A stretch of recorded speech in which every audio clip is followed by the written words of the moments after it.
Hey everybody, Zach from the Mandolin store here. I've had a few people ask me if there's any better way to change strings and what they should do. So the first thing I recommend is buying yourself a small snip. This one is a Sandvik Lindstrom, made in Sweden, but StewMac has them. They're small. Don't use typical pliers because they're big and bulky. And you don't want anything big and bulky when you're working around the wooden instrument, because if you drop it, you ding it. First things first, we definitely need to slack off the strings before we get into this. So now for this part, I recommend you doing 4 at a time. You know, that way your bridge keeps its place. For this video purpose, I'm probably going to change all of them at the same time to get it up for sale.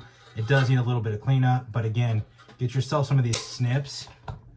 And you probably saw me using a mandolin string winder.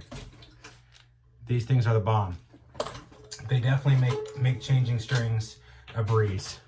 Now, a little bit ago I mentioned that this is a used instrument that just came in and it's getting a cleanup before it goes out.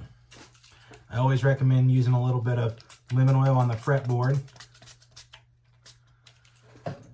and a little steel wool to clean up any of the gunk or skin cells or anything nasty that could be on the fingerboard.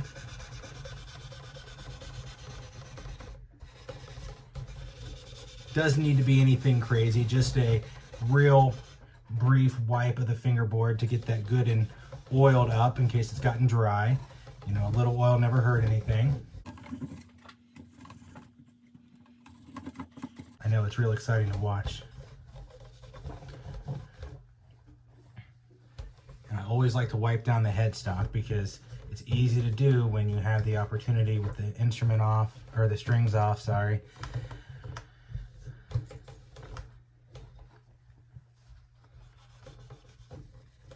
All right, now this part is a game changer for me when it comes to changing strings.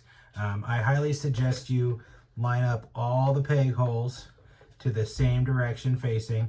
It just makes it a little easier when it comes time to wind the strings, and you know, you're not figuring out which way you're fishing it, which way you're turning it. It's something that, you know, may not seem like a big deal, and for most people it's probably not, but especially when you're new doing this, this is a really good option here. The other thing I like to do when I'm getting an instrument, you know, this is a pre-owned instrument and it needs a little bit of TLC. So I use Jubilee polish right here. It's pretty well good on anything. This is David Harvey's Jubilee polish. It's a one-step cleaner. It works fantastic. You know, you'll see that it'll help take off any imperfections. It works on varnish. It works on lacquer. You know, you name it. I'm going to polish this thing up and then we'll restring it momentarily.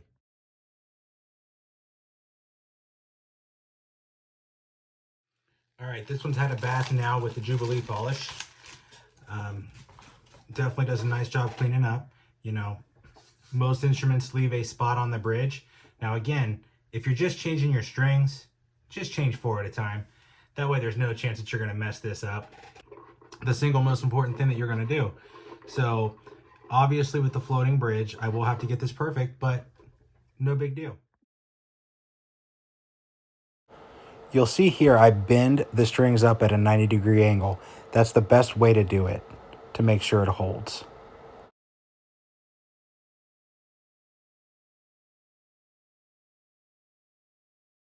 All right, so far so good. String winder really makes this go a lot quicker.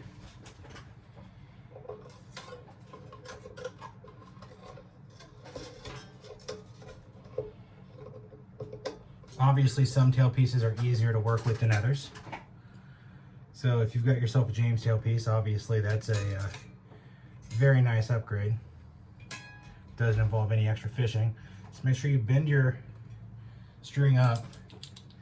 That way it can grab when you start to wind it here.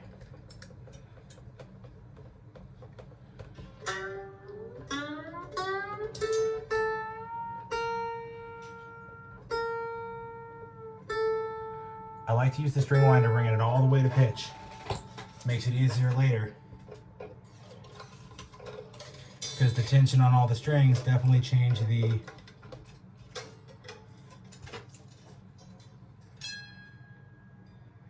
notes that you've already tuned on the other ones. Again, get a good bend, get a good 90-degree angle there.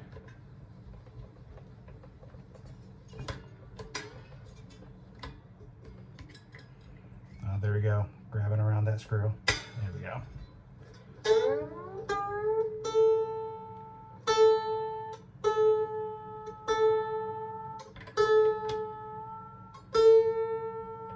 Alright, so you notice how everything else went flat.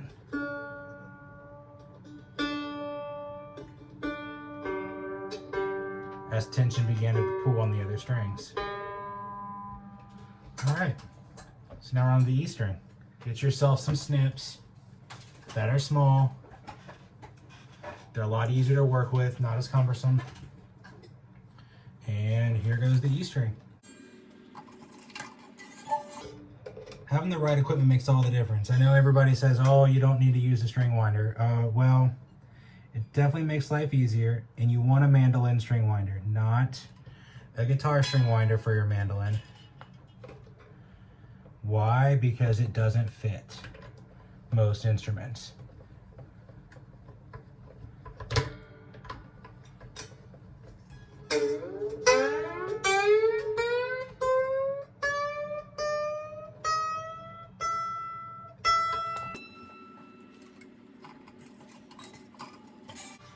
Now my hope is, from you watching this video, is you'll understand how to change your own strings and how simple it really is. There's no reason to take it to somebody and have somebody else change your strings. It's very easy to do, especially if you only do 4 at a time. Some people do 2, but 4 is just fine. And just make sure you do the same 4 on each side when you do it. So here we go again.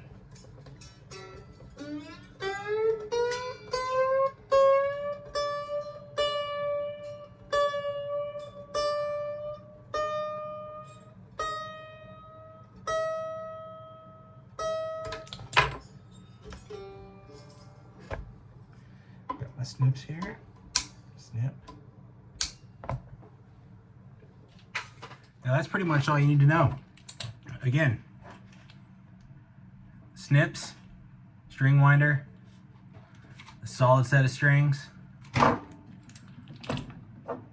Of course, if you're going to do other work to it, like clean it up, you're giving it its monthly bath or whatever, Jubilee polish works perfect. A little bit of lemon oil for the fretboard, and you're good as new. See, now she's ready to go.